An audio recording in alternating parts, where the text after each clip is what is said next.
ชนมันเนี่ยกูชนไอ้กูชนAnd I hope you let me in, yeah.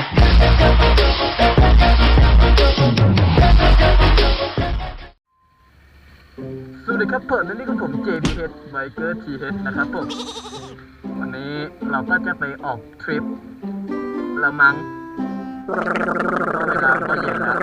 แล้วก็จะ3 โมงจะ4 โมงแล้วมา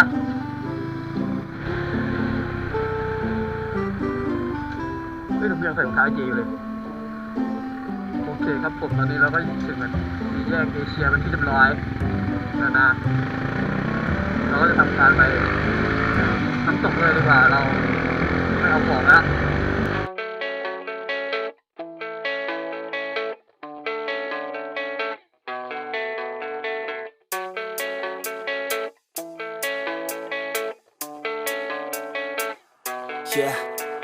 I don't believe in destiny, I just do what's best for me. Don't listen to my enemies, they're just full of jealousy. Yeah, this legacy, you gon' see what's left of me. You gon' see success in me, you ain't seen the rest of me. I just wanna be the best at what I know, better than the rest, just watch me grow. Put me to the test and watch me go. This is my quest, I'ma make it known. They call me obsessive, oh I know. Call me selective with my notes, call me aggressive with my flow. Call me offensive even though Yo, I ain't gonna lie, life's tough. Try to get by, life's rough. Try to do it right, it's not enough. Even though you try, you still mess up. But I'm still gonna fight for what I love. Still gonna die for what I love. Still gonna try, I won't give up. Still gonna fight until I've won. They say I'm way too obsessed and I've got nothing left. And I'm not quite there yet, but those words they'll regret. Cause I've got something left and I'm not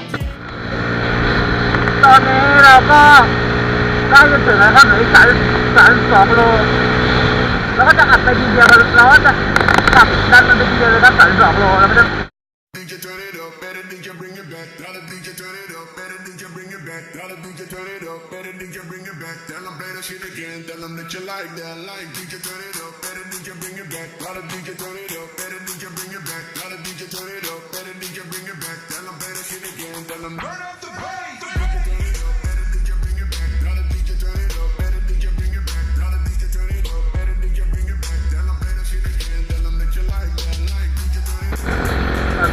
เราก็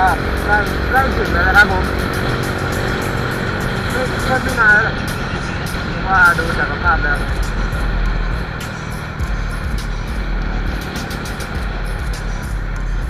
ไปไหนขวาไหมถูกไหม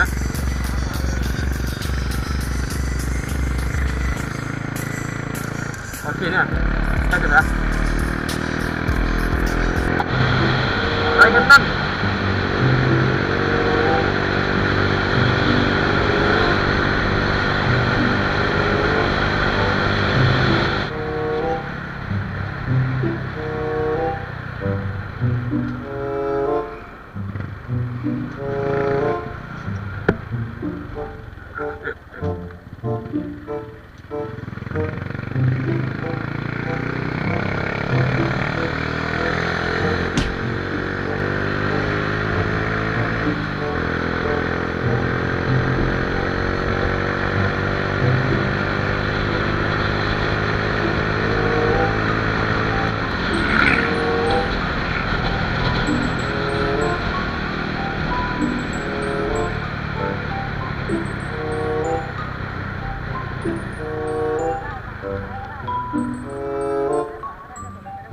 ซ้ายว่ะเก็บเลือกกับไปซ้าย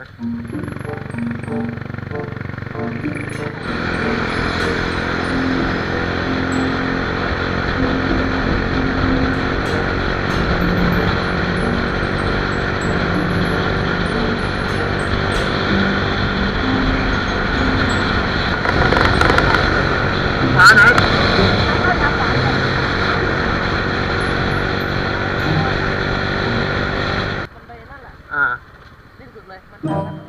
มาถอยรถสักคันวะจะบ้าหรือเปล่าถอยรถสักคันหรือขับรถเพื่อนเลย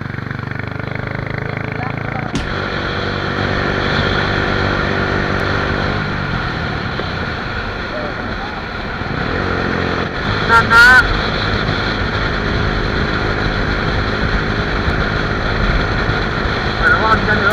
ใจร้อนอ๋อใจร้อนอะไรใจร้อนใจร้อนอะไรใจร้อนอะไรไม่ว่าไงใจร้อน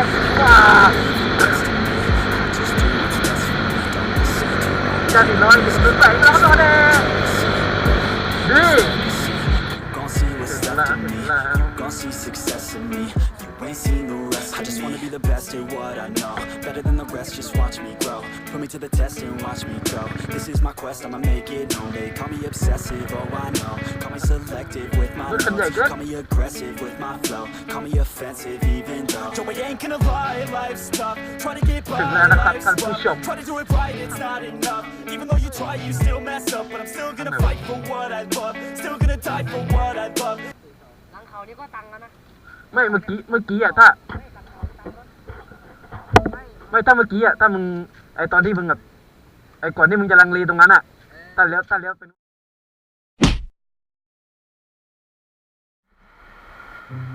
ไอ้เหี้ยจะเหลือแค่พวกเราแล้ว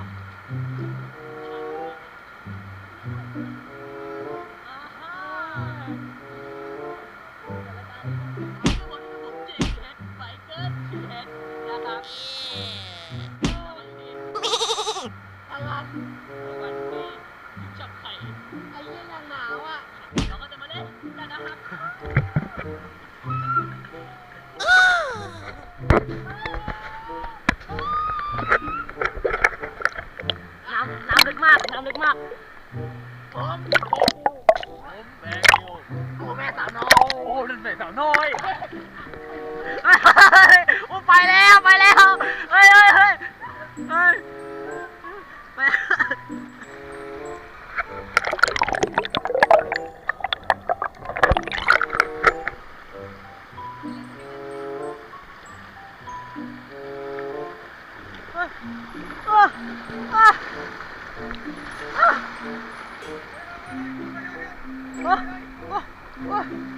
ไปติด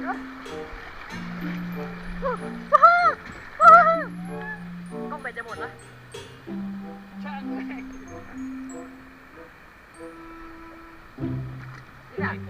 อัดกลับปะเนี่ยฮัลโหลกูเยี่ยวไปว่ะเยี่ยวแล้วมันก็ไหลไปไกลๆเลยนะมันจะใต้น้ำกันนะครับว่าเป็นยังไงนะฮะว้าว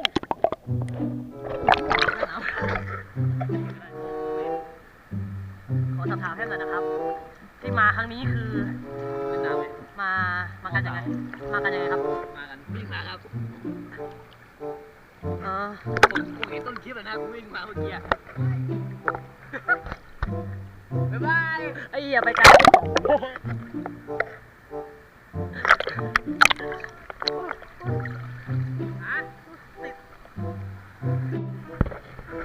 ทำไมน้ำมันสั่นวะทำไมใบไม้มันสั่นวะ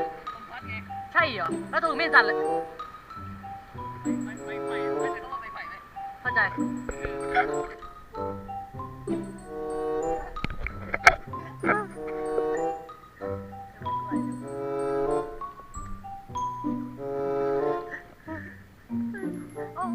กูหลังไอ้สัสกูชน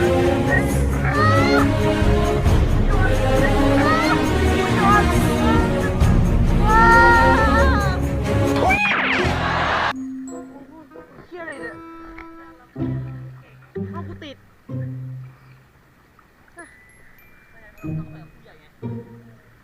โอ้ย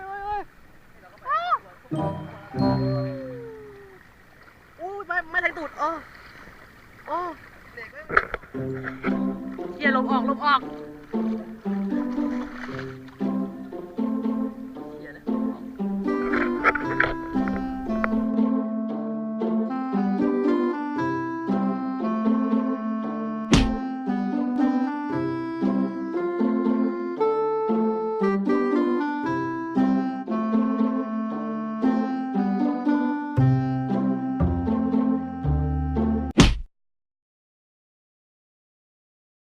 โอเคครับตอนนี้เราก็จะกลับบ้านเป็นที่เรียบร้อยแล้วนะครับผมก่อนเดี๋ยวเราพอหยุดกล้องฮะเดี๋ยวไปทางก็ได้ GPS เปิด GPS เดี๋ยวเราจะปิดกล้องไว้ก่อนโอเคครับผมตอนนี้เราก็มาถึง อะไรนะสามแยกเขาสวนสามแยกดิรู้จักมันเขาเรียกสามแยกแต่เพิ่งเสียบเป็นสี่แยกไป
มาทำงานเป็นที่เรียบร้อย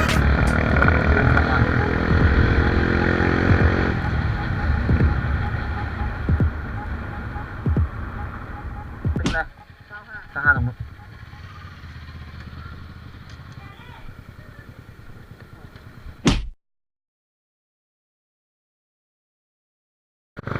โอเคครับตอนนี้ผมตอนนี้มาส่งไปแคมป์แล้วนะครับที่บ้านก็ถึงเวลาเดินทางกลับนะก็ผมจะรีบพูดแล้วกันเพราะว่าหัวกล้องเป็นหมดนะครับแล้วกล้องหมดก็ตัดตรงนั้นเลยแล้วกันนะครับผมนะก็นี่เดี๋ยวเดินทางกลับเนาะ